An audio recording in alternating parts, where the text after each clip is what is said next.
The bottom is here, or at least it's near. 2023 will be a better year for sports card prices than most of you believe. I'll tell you why and show you the data next.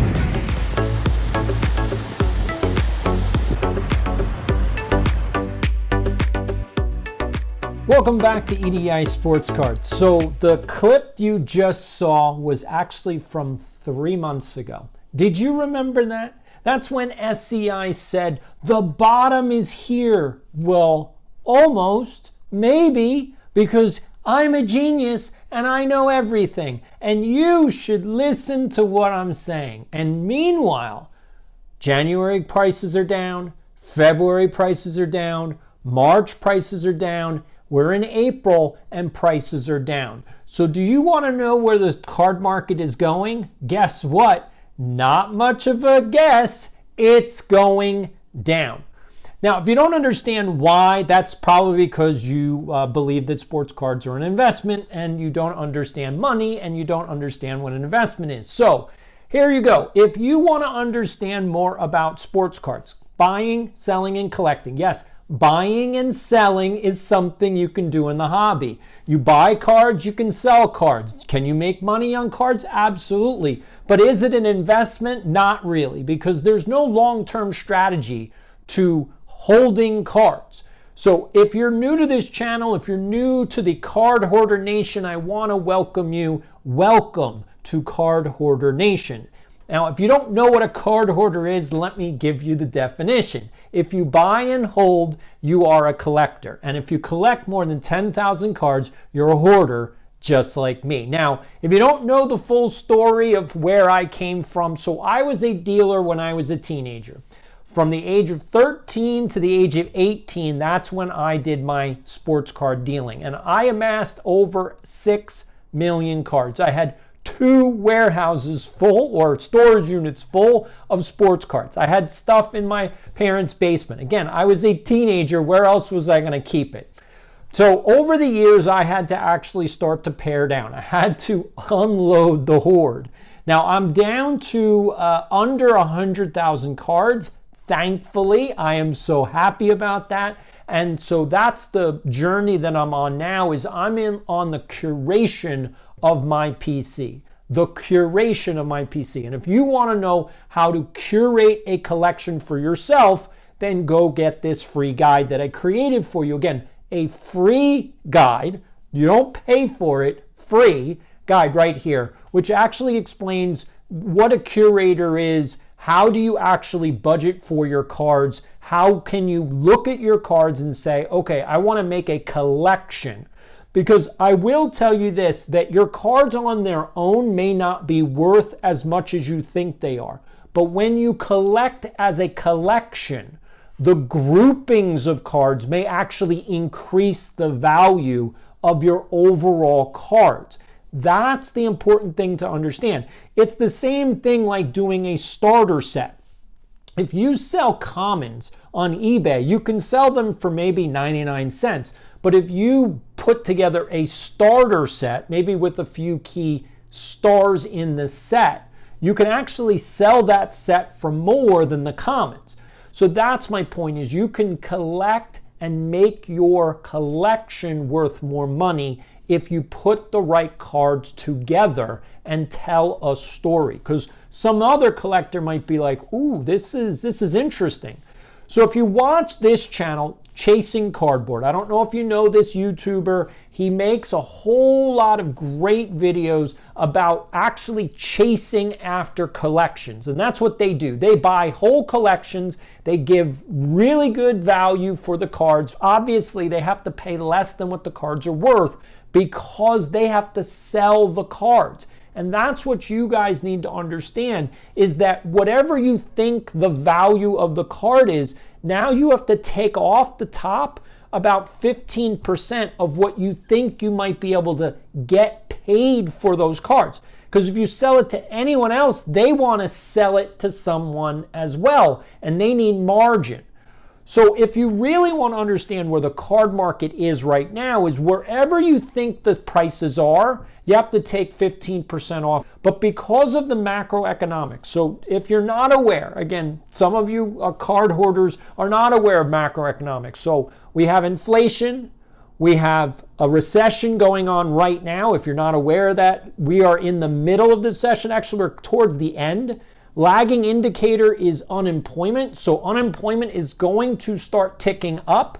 And once that happens, then people are going to have less money, and less money means less people buying cards.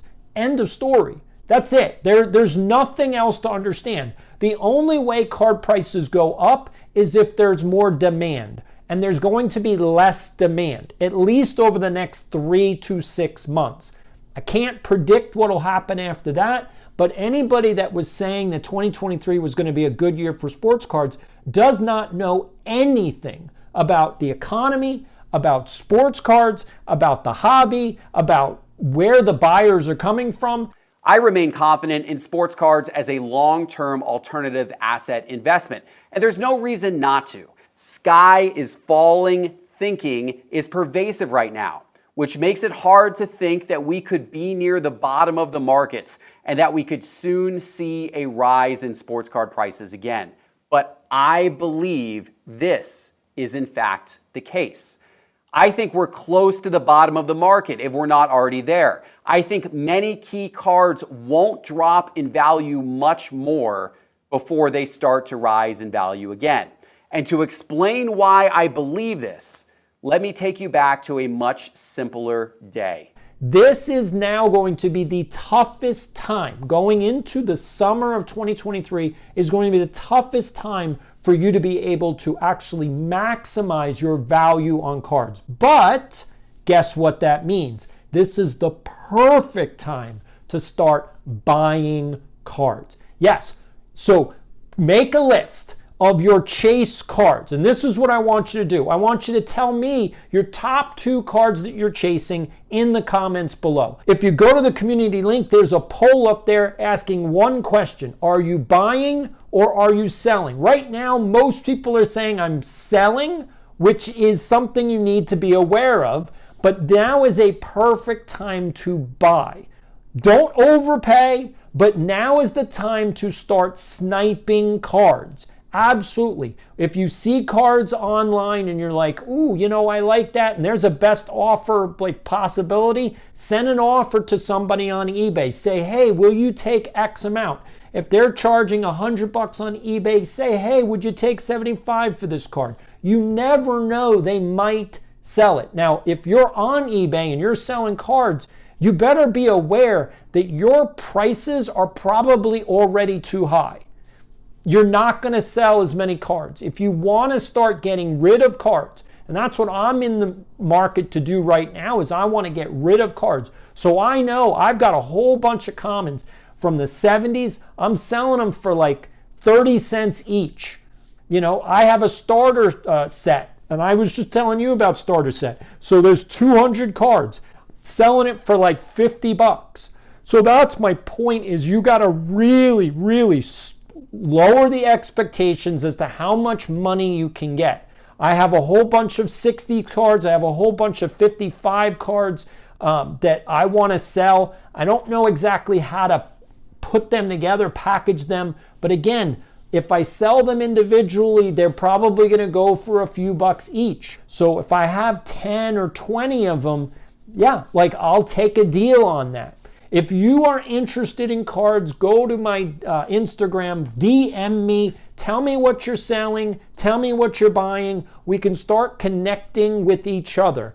What I want to do is I want to make through this channel, I want to start connecting the hobby.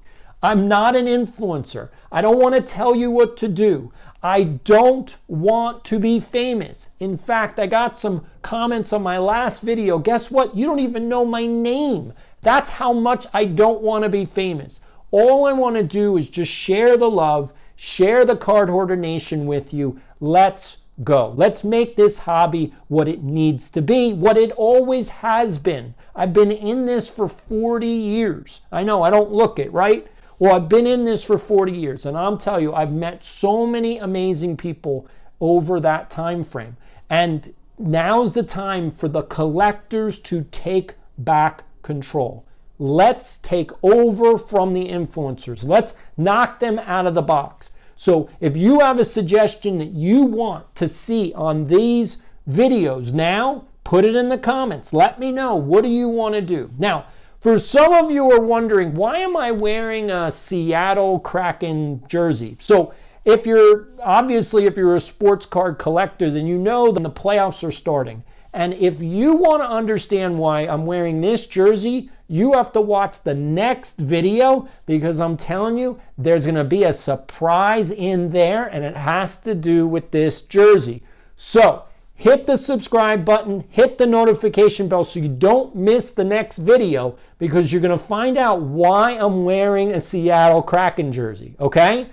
I'll see you in the next one. Bye-bye, folks. We know that sports cards are not going to zero. They will never go to zero.